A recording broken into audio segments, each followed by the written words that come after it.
हरिओम आत्मीय भक्तजनों, सप्रेम जय श्री हरि।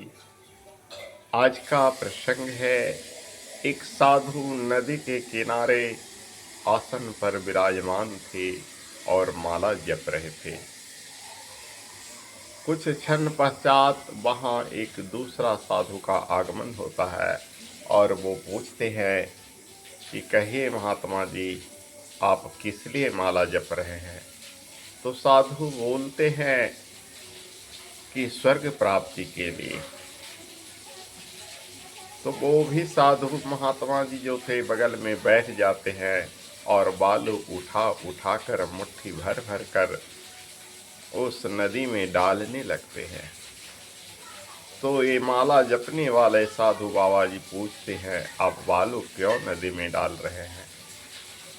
तो बालू डालने वाले सज्जन बोलते हैं कि नदी में पुल बांधना है। साधु बाबा हंसते हैं, मुस्कुराते हैं, उसके बाद बोलते हैं, भला एक एक मुट्ठी बालू से पुल बांधा जाएगा। उसके लिए तो छड़, सीमेंट, ईंट, बालू, इंजीनियर आदि बहुत सारे साधन होने चाहिए, तभी जाकर पुल बांधा जा सकता है।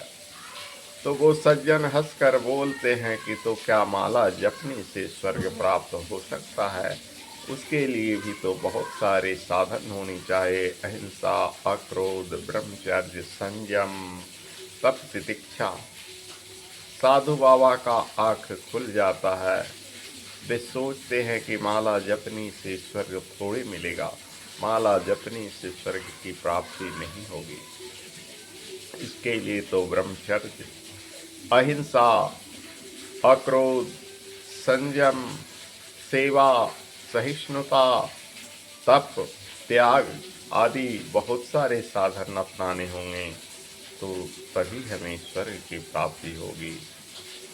सिर्फ माला जपने से क्या होगा।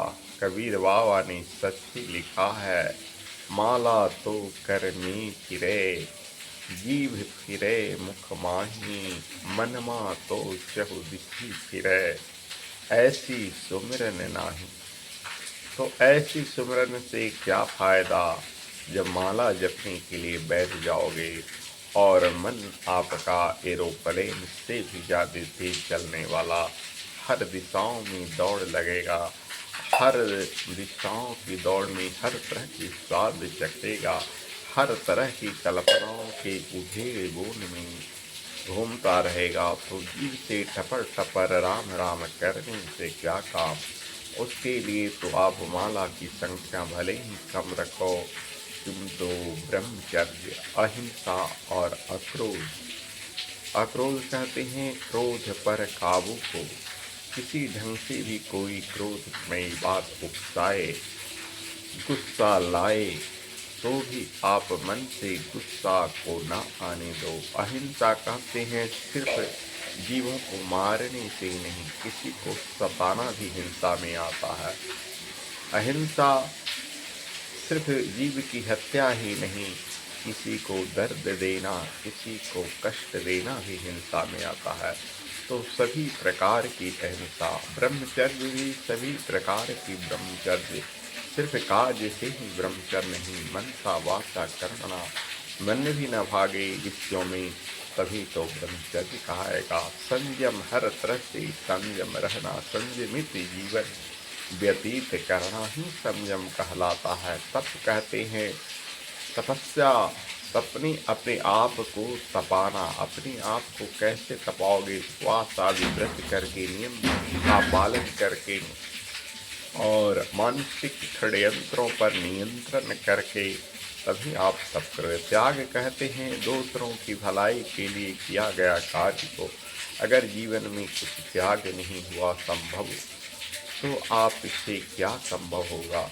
क्योंकि त्याग की महिमा शास्त्रों में अपरंपार है।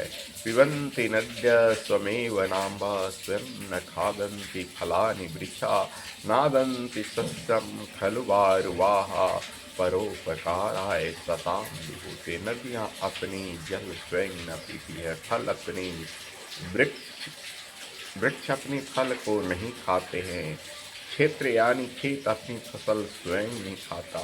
तो हम मानव इस स्वार्थ और संकीर्णता में क्यों है? अपनी कमाओ, अपनी बच्चे पोते 7 पीढ़ियों तक के लिए कमाओ। हाय रे संकीर्णता! कुछ तो दान करो, कुछ तो दूसरों की सेवा सहिष्णुता में लगाओ, कुछ तो जन कल्याण में लगाओ, तभी तेरा जीवन सफल हो पाएगा। हरि ओम तत्सत। ओम।